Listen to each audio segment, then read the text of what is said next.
Do you just take off on a journey and hope that you end up somewhere better than you are now?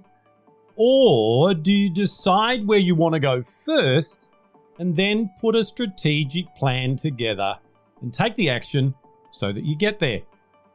Hi, this is Grant Herbert, Emotional Intelligence Speaker and Trainer of the Year and Sustainable Performance Coach. And today I want to continue our conversation around planning and finishing strong in 2020 so that we can have an even greater 2021 that we thought would be possible by unpacking the first element of my R4 method, and that is choosing your destination.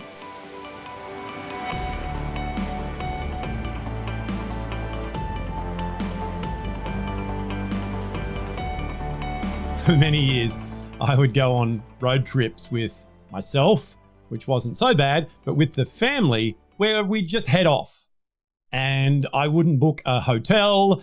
I wouldn't plan where we were going to stop for lunch, where we were going to get fuel, all those things. I would just take off because that was just fun. That was free. That was just doing what you wanted to do.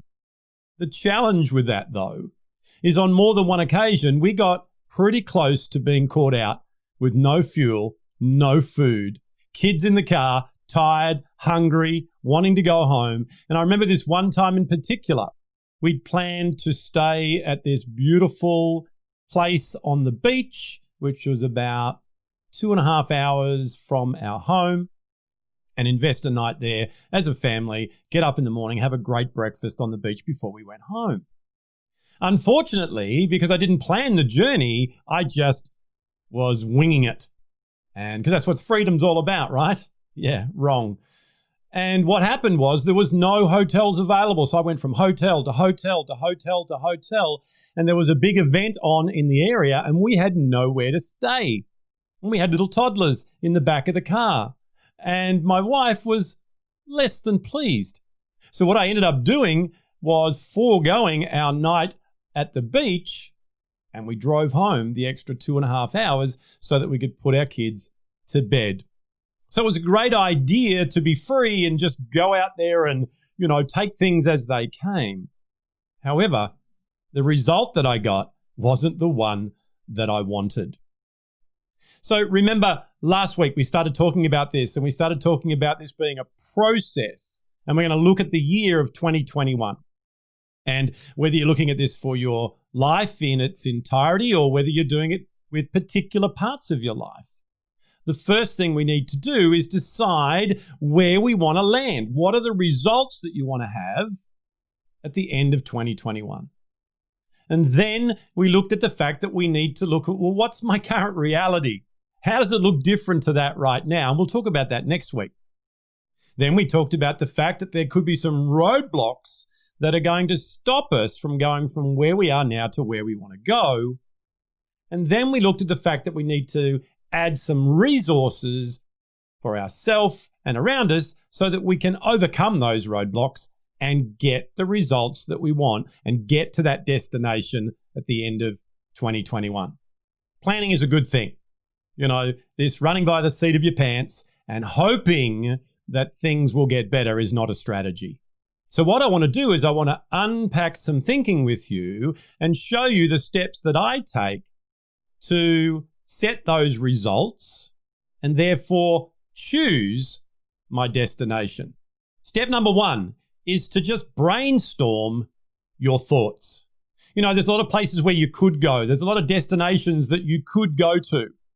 And there are many dreams that you may have had. There might be a bucket list, just like you have with your travel and all those sort of things. So the first step is to get them all out of here and get them onto paper.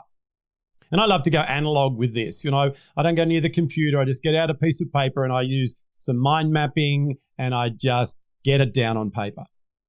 These are the things that I could do. These are the places that I could go, the results that I could strive for.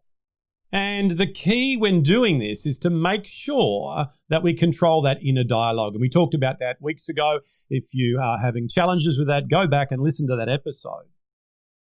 But by controlling that inner dialogue, it means that our big voice is the one that is in control. So when that little voice is in control, we go to write something down and we go, oh no, I couldn't possibly do that. I'm not good enough to do that. Look at the results that I got this year. So once again, this goes in tandem with that process of forward-focused reflection that we talked about last week, and making sure that we go into the past only to look at our wins and the lessons that we've learned to take forward. So using our big voice, we think of somewhere where we'd like to go, a result we'd like to have, and get it down on paper. And just come up with a big list. It doesn't matter how many things are on there, just get them down, as many as you can. No need to put them in any order at this point. We're just brain dumping our thoughts. Number 2 is to confirm by elimination. You may have plenty of things down on your list that you could do, some places that you could go, some results that you could have. However, not all of those will serve your overall picture, your overall plan of what you're doing over the next 12 months as a part of your 3-year plan. Some of them you might be doing for the wrong motive. So what I've done is devise myself a filter that I use with myself and with all my clients that has 2 sides of the ledger. On one side of the ledger, I ask myself the question, for what purpose? And on the other side of the ledger, I ask myself, at what cost? So let's have a look at those 2 things. So for what purpose means, why do I want to go there? Why is that a result that I want? And we check the motive for which we are doing it for and make sure that it's a positive one and it's not feeding some negative sabotage strategy, some inner uncertainty that we have, some lack of confidence, some people-pleasing, performance trap, all those things that we continually work through.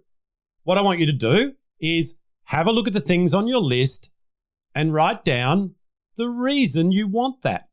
If the reason is something that's going to take you forward in your true priority goals, the things that you truly feel that you're on the planet for, then they get a tick. If they are found to be less than, where they're feeding one of those unhealthy habits that you have, then we push it aside and we eliminate it.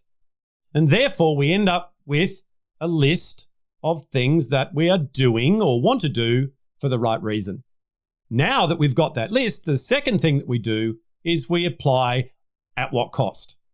Now, I'm not just talking about a financial cost here or even a cost in time.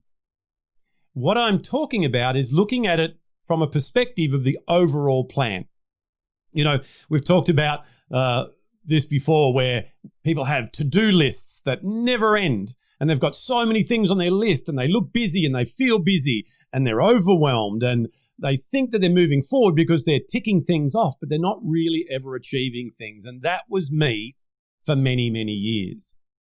So what we want to do here is use this as a second level of elimination and pare back on the things that we're going to put in the results column and therefore plan to achieve in 2021.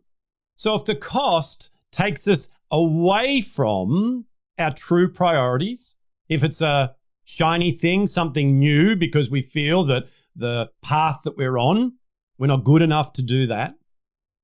If it's something that's going to give us a false sense of significance, or it's going to make us feel better about ourselves to overcome what other people are saying or anything like that, then we give it the flick and we take it off the list.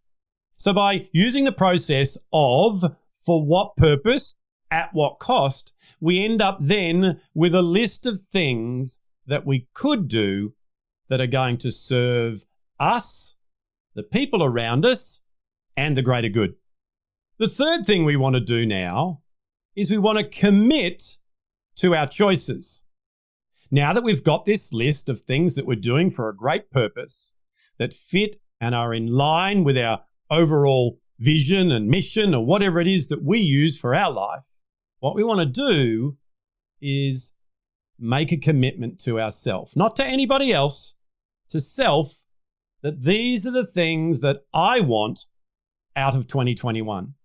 And then we can go back to that R4 model, and in the results column, we've got those things ready to go. How do we commit to them? Well, the first thing we do is we put them in our calendar somewhere. We put them into our plan. We take them further than just going, these are things that I'd like to do, and we put them somewhere that reminds us that we're going to do them. Another thing that we can then do is come up with a statement that's in the present of what things look like in 2021 at the end of December. So we start off by writing out a statement that says, it is the 31st of December, 2021. And we list out then the things that we have achieved. And at the end, we put the icing on the cake and we finish it off by going, and I feel fantastic, fulfilled, whatever it is for you. What we've now done is we've taken a look at what we would like to do, what are our priority things to do, and now we've committed to putting those things into practice. We can then formulate our plan, put projects together, and actions for each of those projects, step by step by step, what we need to do to get there. This is what we need to do first, though. We need to have a list so that we can reverse engineer the year. By using this process of setting the results and choosing your destination, you've got a greater chance of ending up where you want to be at the end of 21, rather than just turning up somewhere and hoping that it's better than where you are now. Well, that's it from me for another week. Next week, we will go into the second area and we'll have a look at your reality. So make sure you hit the subscribe button and the little bell so that you get a reminder to let you know to come back and to join in again where we reconcile your reality. I'll see you then.